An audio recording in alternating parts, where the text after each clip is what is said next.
Welcome to today's episode of the Growth Podcast. I'm here with personal coach and all-around cool guy, Nathan Seaward. How you doing, Nathan? Welcome to the Growth Podcast, man. I'm good, man. Thank you for having me. Yeah, absolutely. My pleasure. So, Nathan, you and I, we've been chatting a little bit before we hopped on here. We have some similarities, and we definitely think a lot alike in a lot of regards with a little bit we know about each other.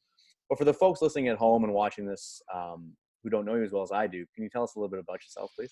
Sure, yeah. Well, I have this funny accent, so I'm from New Zealand, which means half the people won't understand a word I'm saying.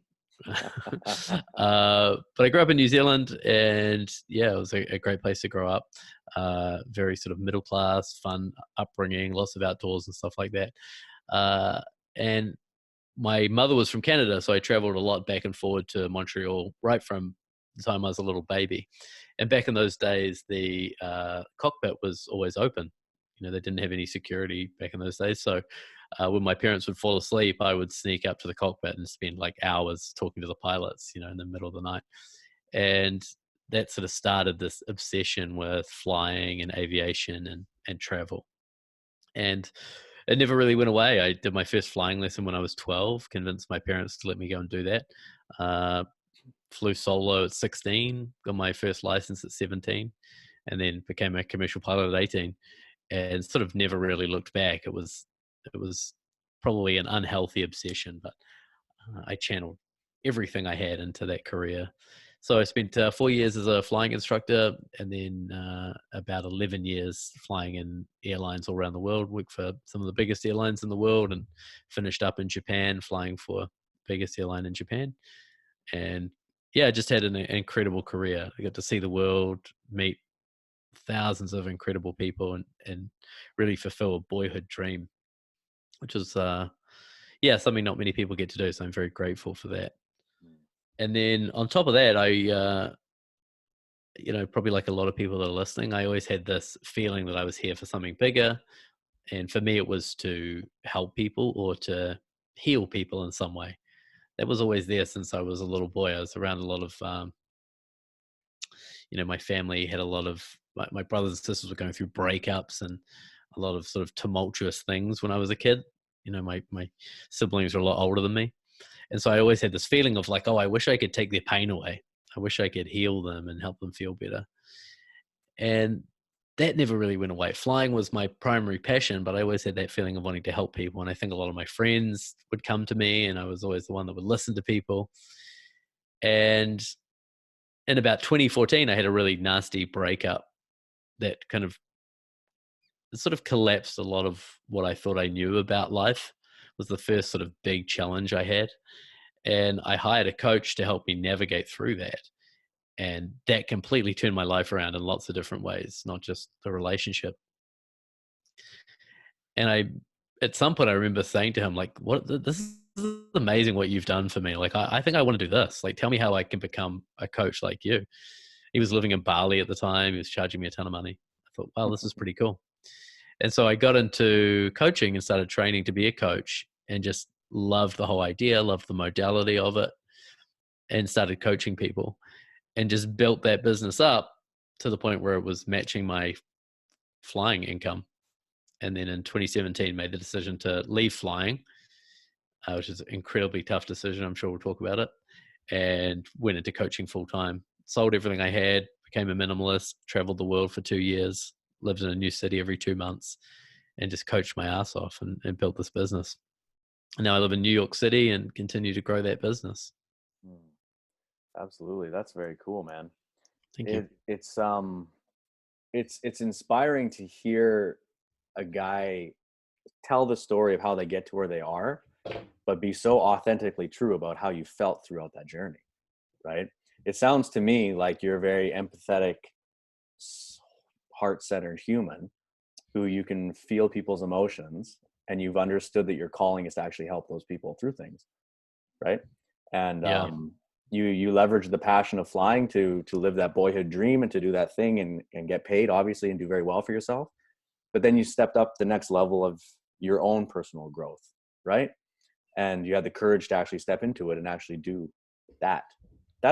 I think that's where a lot of people hit a brick wall, right? Like when you have a pull, myself included, you have a pull like, oh, I feel like I should be doing this thing. but I Mm. don't have the courage to step into it. Am I going to fail? Am I going to self-sabotage? Do I have this loop playing? How did you come over that? How did you find the courage to step into that new role? Mm. Yeah, it's good you use the word courage, because it is about courage. A lot of people say I don't have the confidence to Mm, do it, and I always say it's not confidence, it's courage. hmm. It's the confidence will come after you've done it. Exactly. It comes later. It comes It later. comes later. Yeah. Yeah, I think from the time when I left New Zealand to move to Japan to fly, I already knew that uh, I wasn't. I could have had a long 40-year career at the airline in New Zealand, and there was a point where I went, "This is just not. This is not going to be me. I want more adventure. I want more excitement. I want to do some entrepreneurial things on the side."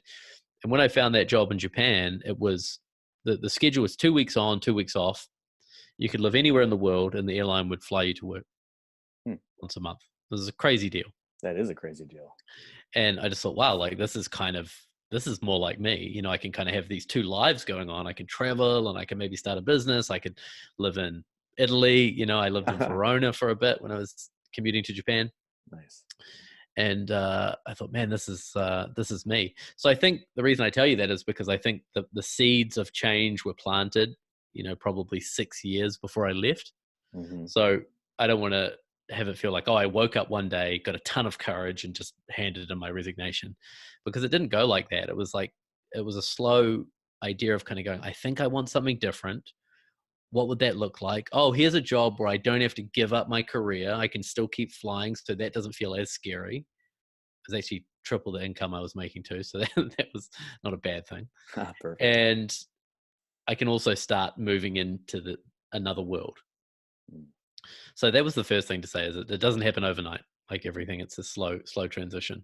Uh, then to the point of building up the coaching business, like figuring out what I wanted to do and becoming better at it, and just kind of sucking at it and it being very hard, not making much money, but still going through it, having that beginner's mindset to be okay sucking and struggling to get better.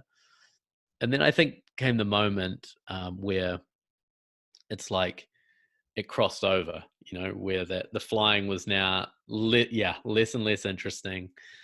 I was getting more and more tired.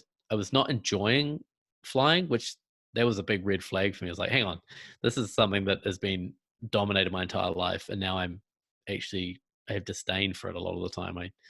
It's not enjoyable. And I think that's the moment where we have to be honest with ourselves. And I think that's the moment where people don't get stuck. They maybe go, oh, well, it's not that bad, and oh, well, the money's very good, and I have all this time off, and God, thousands of people, millions of people have it worse off than me. Who am I to be complaining, or who am I to want more? And we kind of, that kind of sounds quite nice, but it really is justifying um, Mediocrity. staying small, right? Mm. Yeah. And Kyle Cease is a guy I follow. He says you never have to justify what the heart says. Mm. Like he says, like he doesn't have to justify his love for his child. He doesn't go, well, I love my kid because she's very pretty, and I get good insurance because you don't have to justify it. So he has a rule that anytime you're justifying, you're in your mind, or you're in your head, and you're Mm. out of your whatever you want to call it, your soul, your purpose, your heart, whatever. I like that. Yeah, so that's the moment I realized, oh damn, I think like this is not good. Coaching's really lighting me up. I can see a path out of flying. And then from that moment, probably took another 6 months to hand in my resignation. And then at that point, there was a 3-month notice period before I could leave, and my anxiety went to its peak, Mm. like in those last few weeks before I left. And then the day after I'd resigned, I woke up and everything was fine. There was It's no fear. It was yeah. complete peace and calm. You broke through. Yeah. Literally, when we talk of the word breakthrough, it's literally that, right? Is it Like breaking? you've broken. You broke the thing. Yeah, crazy. Yeah, totally. I love it. Um, you mentioned you hired a coach to help you through a difficult time in your life, and that was kind of a paradigm shift for you. It sounds like Yeah. you kind of woke to like, oh, humans helping each other. This is amazing, right? Like, I can help people. I want to help people. So, for the folks listening, And I'm very curious about this as well, being new to the journey as far as the coaching world and stuff goes. I hired my first mentors about a year and a half ago, right? I'm 39 years old. I hired my first mentor a year and a half ago. God, I wasted so much time, Mm, I just didn't know, just didn't know any better. I was too busy working the corporate world and traveling. And I had a great life, don't get me wrong, but I was never in that space. Now that I mm, am, I'm just sprinting, right? I'm like trying to network and find people and learn from, do all this stuff. So the people that are maybe like, what do you mean hire a coach? Like, what do you mean people, you pay people like 30 grand to take you through a 6-month process, or 100K masterminds, or like a 3 or a 5K program or something? What do you mean? Right? Just the simplicity of what do you mean? So for someone like you who's been through it, you hired your coach. Now you're a very sought after coach, you're experienced, you have all this big network. Take yourself back if you were starting again and you had that question, like, what is this? How would you explain coaching in mm. general? Yeah. That's a great question. I remember that moment because I had no idea what coaching was. Yeah. I was very into self-help and personal development. Like I'd read a lot of books and stuff like that. So I wasn't foreign to, you know, personal development, Yeah. but I was following this guy. I was following his blog. He was someone I found interesting, and I signed up to his blog post, and he didn't post anything. Like there was nothing.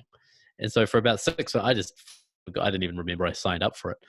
And then like 6 months later, out of the blue, this email came in from this guy saying, "Hey, sorry, I haven't sent any emails. I've been up in the mountains in California meditating for 3 months, no contact with the outside world.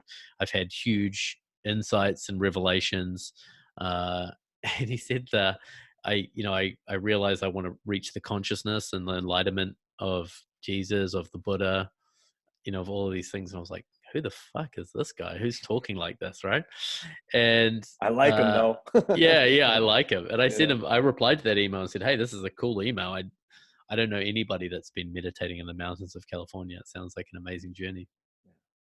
And he replied like a month later.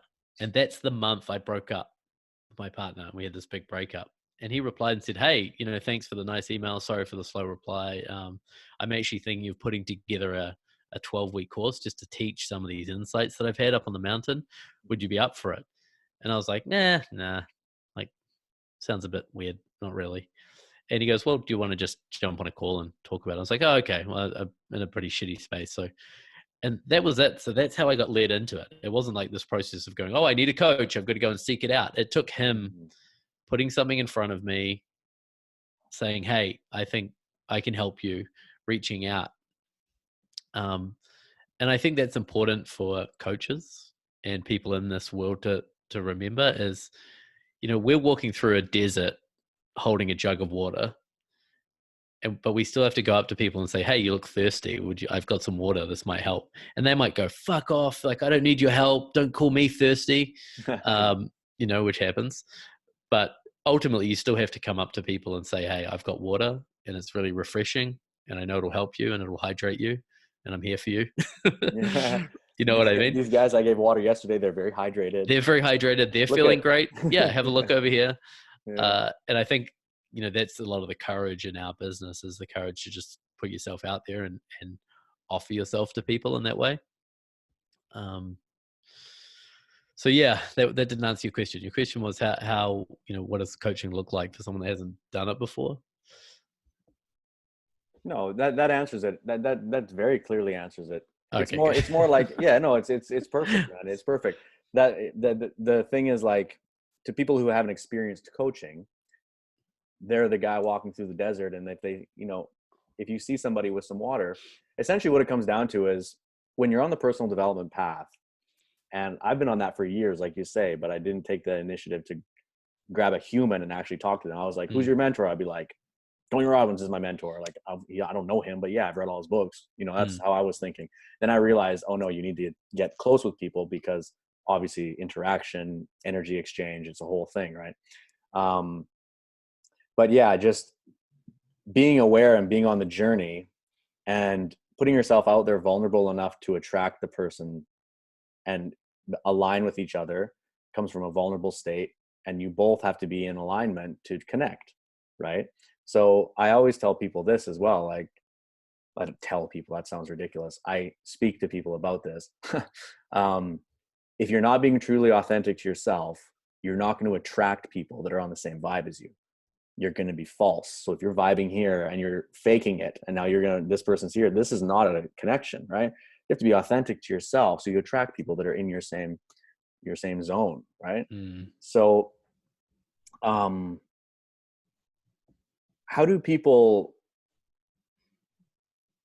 That's hard, by the way. I call it removing the mask. You know, like it literally happened to me this year. I'll tell you just a quick 1 second story about myself. We moved from Asia to Europe. When we moved from Asia, we literally lost everything. Our businesses, our consulting, we were at ground zero again. Negative, actually, when it comes financially.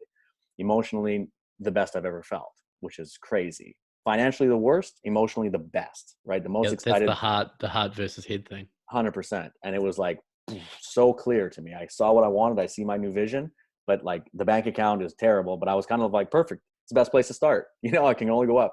So I had this whole, but what I realized was the next step of the vision, which is this type of stuff, I have to really be me. And I noticed that for the past decade, I've been masking myself because I was conforming to who I thought I needed to be to succeed in that space where I was. Various things I was doing, I had changed the mask. I'd go to one thing, I would put on a mask. I'd go to a different thing, I'd put on a mask to adhere to the thing. Go to corporate here, go to consult here, go to an event here, throw a beach party over here, change. Here, I can be me, actually me. When I landed in Russia, I remember I landed, my wife's from Russia. As soon as I hit the ground, I told myself, I was like, that's it. This is from now on, I'm not putting on a mask. That's what's happening. The next 2 to 3 weeks, most money I've ever made in that short amount of time, purely because I was connecting with people all of a sudden on a very real level. And we made authentic, real business connections that were actually solid, not built in smoke and mirrors, more built on truth and connection. And it's fruitful when you build on truth and connection, right? So the money started flowing in. I realized I was myself. And then I told my audience that. I made a video and I said, I was almost crying. I came out of meditation, opened my eyes. I was crying during the meditation. I came out of it, cleared up my face, went live on my Facebook. And I was like, I'm being me now, you know, I'm being me now. That video has the most views I've ever had on any video. And so many people have reached out to me being like, oh, I love that. It helped me through something, this and that. And I was like, wow, crazy. And the video was called Removing the Mask, right? So talk to me a little bit about that. You know, how do people be and show their authentic self? That's a great story. Yeah. It's interesting. Like I think those videos, they do get a lot of traction. And I think it's the energy of it, as much as it's not so much the words of what you're saying. It's the energy of somebody that's clearly, you know, stripped raw, that's showing themselves. We can just tell. We can tell when a human is being really vulnerable and really authentic. We can see it. That's beautiful.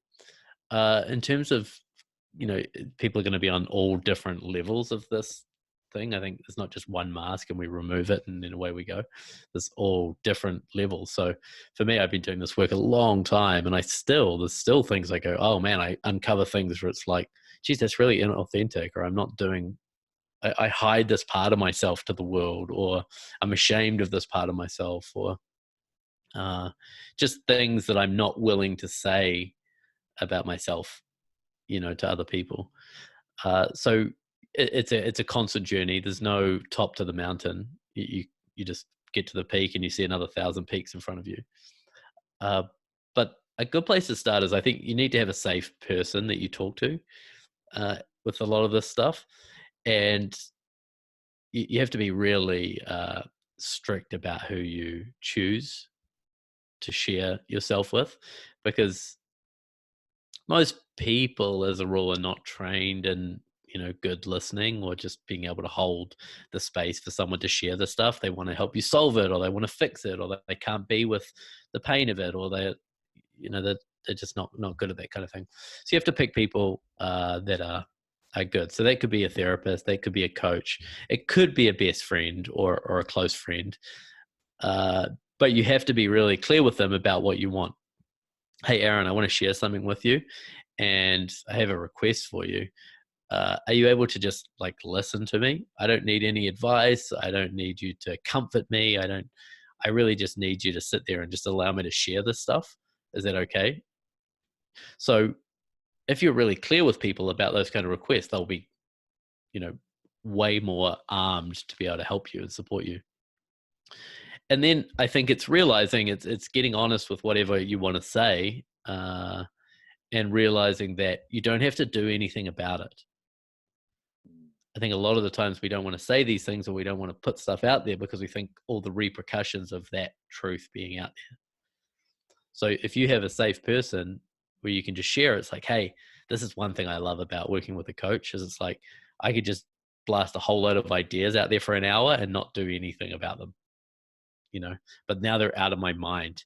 I've got them out of my head. So that's what I would say. I would say find safe people, learn to share. Don't put pressure on yourself to have to do anything about it. Just start sharing vulnerably. Totally. Absolutely. It reminds me of like when you're journaling, or when you're just letting your mind just run and you write it out on paper. Similar, right? You just have another human there who's just like, you're like, just listen to me. Just listen, just kind of be there and listen. I need to get this off my chest, kind of thing, right? And one of my friends calls it witnessing, and I really like that concept where it's like you don't have to do anything. You're witnessing me, for me. He does this process where he sets up a camera and films people, and I went on one of these retreats he does. So there's like 7 or 8 people on this retreat. His name's David Taylor. He's in the UK. You should look him up. Yeah, cool. And there's a couch just off to the side with the 4 or 5 other people, and then a camera on your face. And then he just leans in and looks at you next to the camera and says, "What do you want to say?" And then you just have this moment. And I ended up sharing like deep, deep stuff about the struggle between like life and death, of like suicidal thoughts, I guess, but not even that, not that defined, but just going like, oh, life is so hard. And why, when it's really hard, why would we choose to keep staying here? Why would we, and the pain of that. And I was like, I had no idea where that came from. I wasn't planning to say that, but just in this setting that he set up on just being able to witness something that you want to share was so powerful. Super powerful. That's really cool. It was really cool. Yeah, he made a black and white video out of it. I can maybe give you guys the link so you can put it in the notes. Cool. Yeah, we'll put that in the notes. That's very cool. I appreciate that. Yeah, that's it's powerful stuff, eh? It's really powerful stuff. I find even myself when I'm talking to a video, there's nobody there. Just a video, right? I'm not even talking live. Just your phone. That's what I mean. It's just a phone, and it's not even live. It's just like I have videos of myself. In May of last year, I decided I'm not going to drink alcohol for 1 year. I said, okay, I'm just not drinking booze for a year. When I was going through, and it's easy, no problem for me. I'm just saying, fuck, no booze. Okay, done, easy.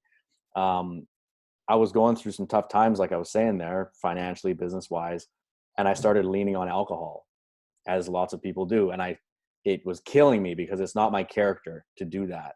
But I caught myself. I was like, you're drinking too much, kind of thing. And I had a defining moment. I was out and I drove home, right? Drove home on my motorbike, crashed it. Don't remember it, right? Woke up in the morning, bloody, like my wife's super concerned, like, what happened to you? I'm like, I don't even know what happened.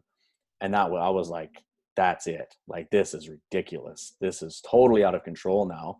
It's not like I was doing it every day or anything, but like, that's too much, like, So anyways, I said, I'm not going to drink anymore. And I made a couple of, and I was just watching these today. This is why this is so synchronicity here.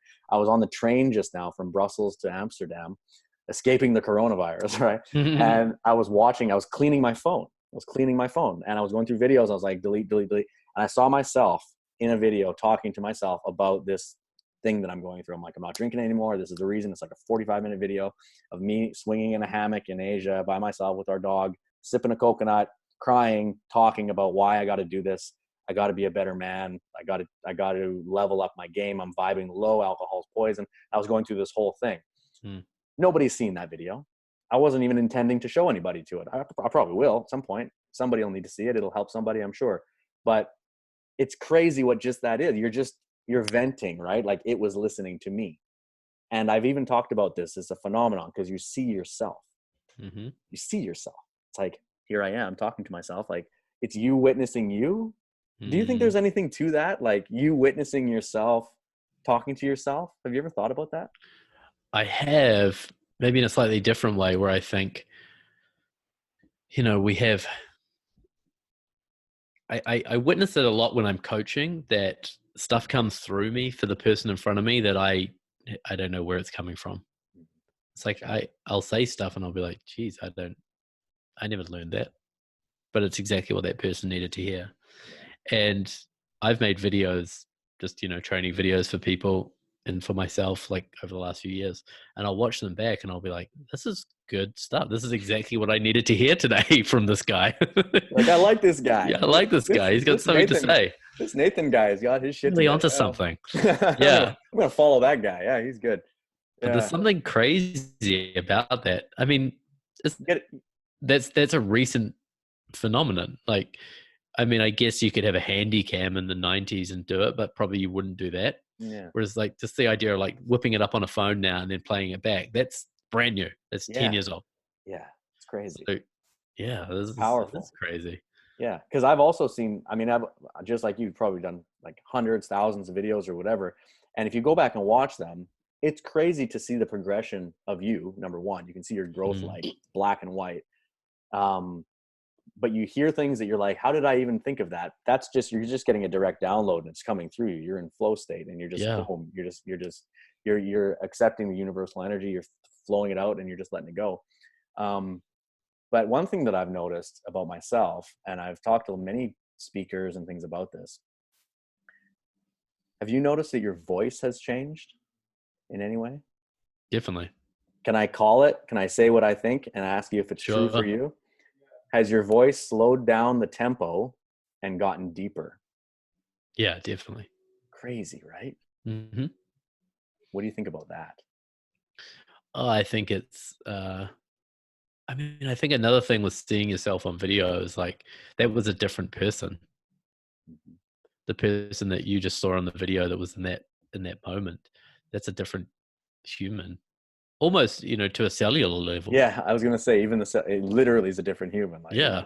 The So new body, the mind is evolved. Yeah, totally. That's right. And I love that Alan Watts quote that says you're under no obligation to be who you were 5 minutes ago. Oh, I love that. That's nice.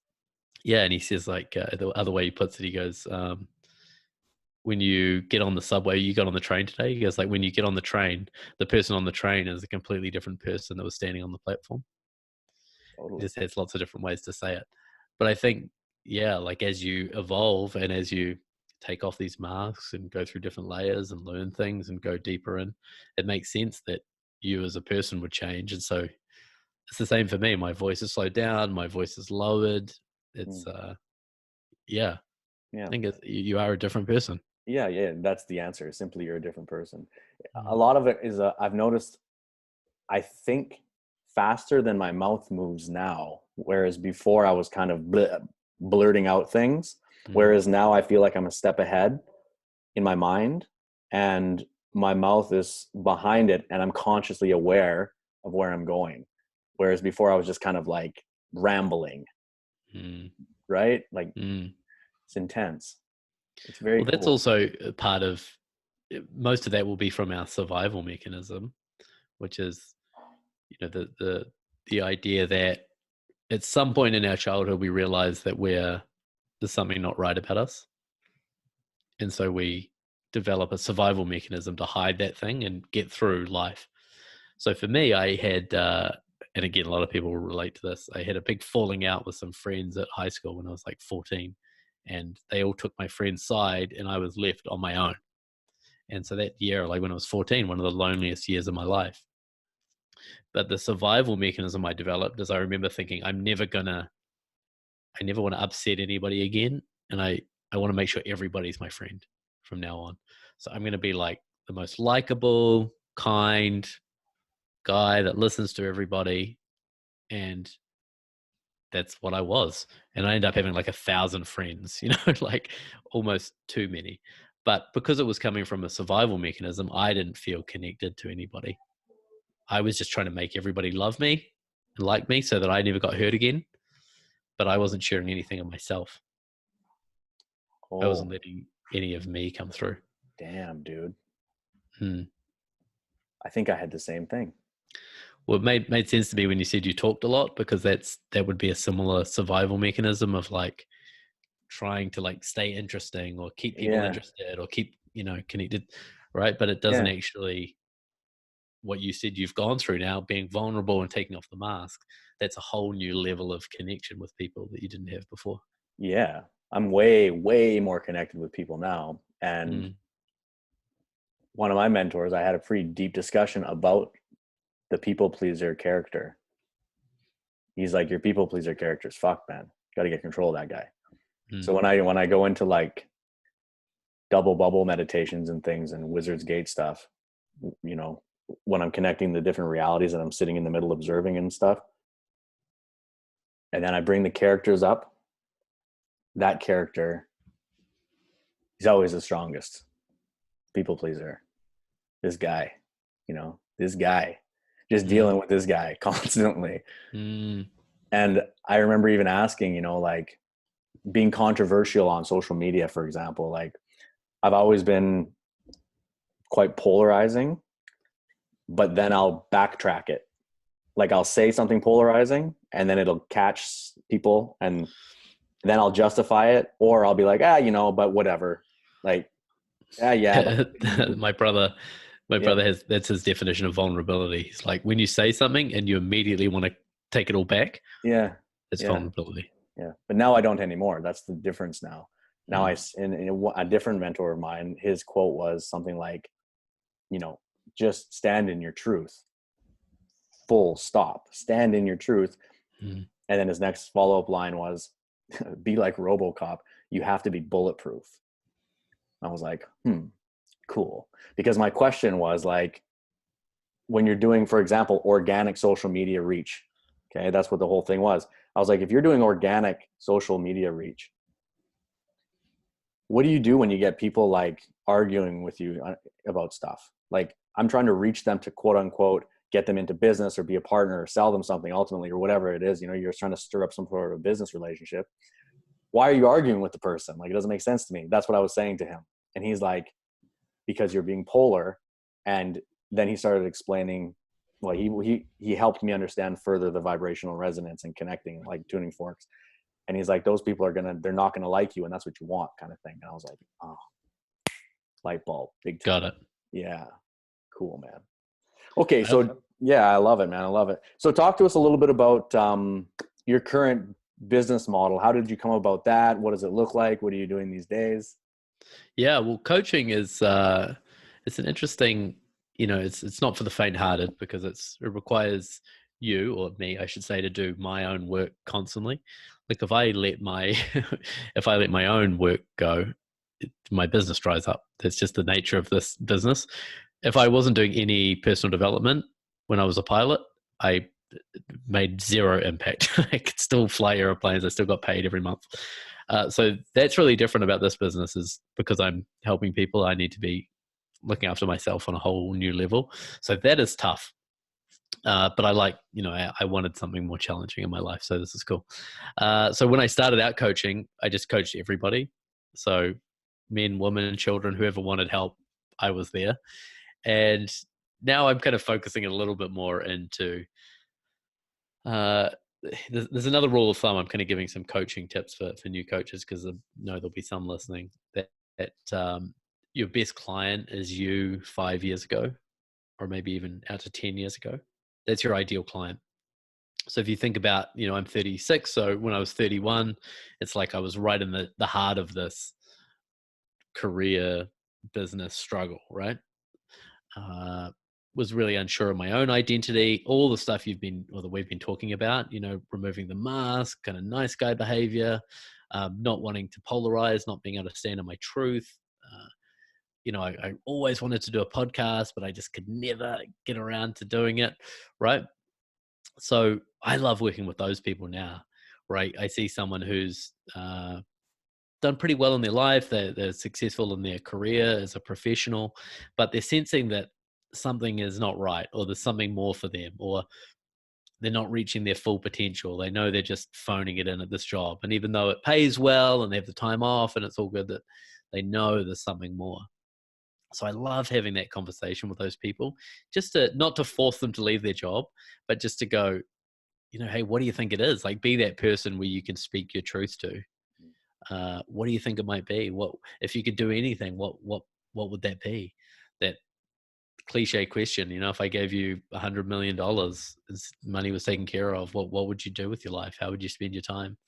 And just start exploring those things. And then for the majority of my clients, we do end up going after those things. They do end up leaving their job. And it's usually something that's just the nature of the people I attract are similar to me. So they're usually into helping people in some way. So we usually end up creating different projects or businesses or ideas that are in some way going to create change in the world. So that's what I'm working with now. It's super fun. Yeah, super fun. It's awesome, man. Thanks. It's awesome. You're really helping the world expand. You know what I mean? Yeah, I like to think of my business is called LEI, which is Leaders of Exponential Impact. Oh, yeah. So that's what I like to think of as, I'm taking these people, creating leaders that then create exponential impact. That's awesome. So I like to catalyze the catalyzers. It's awesome. It's so good. You spent some Thanks, time. man. You spent some time on that. Yeah, I have. Right? Like, yeah, only my whole life. Yeah. Approximately 36 years. Yeah. Exactly. Yeah. And the thing I love that you said is about the personal development side of things, right? Because personal development is the foundation for an ever expanding, amazing, joyful, abundant life, right? Like it's all here. Your mind is literally everything. We can go as far as to talk about the universe being a giant mind if we want to go that far. If you want to go, everything within is outside, and we can go the whole way through hermetic if we want to go that deep. And all of that, I believe, is 100% the way it is. So personal development is obviously a very strong passion of everybody who listens to the Growth Podcast. Sure. It's the Growth Podcast, right? It's about growing. So do you have any resources or maybe books or people that you could recommend that you like, that maybe you could put out there for the folks to look up? Oh yeah, absolutely. I think you just triggered something in me around personal development. I think because I know a lot of people are in business and listen to this, and our business is just an extension of us. Like, what is a business, right? It's just you in product form, right? And so all of our insecurities and survival mechanisms, they're all going to be contained in our business until we work them out within ourselves. And so, like we talked about that nice guy behavior or that pleasing mentality. If you have that in your business, your business is going to struggle, right? Because you're not polarizing people. You're not having courage. You're not asking them tough questions. You're not intervening in people's lives and saying, hey, you've got this problem and I can help you. And so you have to clear that up in yourself before it's going to clear up in your business. So I think for entrepreneurs in particular, personal development is, you have to connect it to your business to go, the way to take my business to the next level, whether it's 100,000 to a million to 10 million, is to change who you are as a person. That's the only way to do it. Absolutely. Resources book. So my favorite book is a book called The Big Leap. And cool. I have a copy. I've probably lent out my copy. But I give that to all of my clients. It's the first book I make them read. And it's similar to what we're talking about, The Big Leap from, Wayne Dyer would call it from ambition to meaning. So for me, the ambitious phase was striving to be a pilot. And then meaning is now this coaching phase, but taking that big leap into from just kind of going through the motions to actually having a really intentional life. Yeah. In your zone of genius. That's where that phrase came from, that book. That's nice. I really like that. Yeah. The Big Leap. Cool. I love it. I've never heard of that book. I'm going to read it. It's cool. It's by Dr. Gay Hendricks. Dr. Gay Hendricks. I interviewed him on my podcast if you want to have a little, side note to that Yeah, book. because he's Absolutely. a great guy. Cool. What's the name of your podcast? I'll put it in the show notes as It's well. very original. It's my name with the word show at the end of it. So I Nathan love it. Seaward Show. Yeah, we did 98 episodes, on hiatus at the moment, but there's 98 great episodes there. Lots of Oh, cool people. absolutely amazing. It's a Thanks, man. journey. The podcast is a journey, eh? Totally. It's so Yeah. Speaking cool. of looking back at yourself, that's one that Oh, you have to look forward to. I'm excited. I'm excited. Yeah, it's good. It's funny. Oh, it's good. Cool, man. All right. Well, Nathan, it's been an absolute pleasure having you here on the Growth Podcast, my man. I want to be Thanks. respectful of your time here. We've been going almost an hour, so I'll let you get back to impacting your tribe. So that's very Thanks, cool. man. For the folks who want to find you, check you out on social media, check out your websites, where can they find you? Yeah, you can stalk me everywhere. Instagram for all my travels, Nathan Seaward, and then Facebook. You can add me as a friend or follow my page. It's both Nathan Seaward or Nathan Seaward Personal Coach. And yeah, if you want a free training from me, you can go to impact.work, and there's a 17-minute video training on pretty much everything that we've just talked about. Absolutely. I love it. All right, man. Well, thank you so much for being here. I appreciate it. Thanks, Aaron.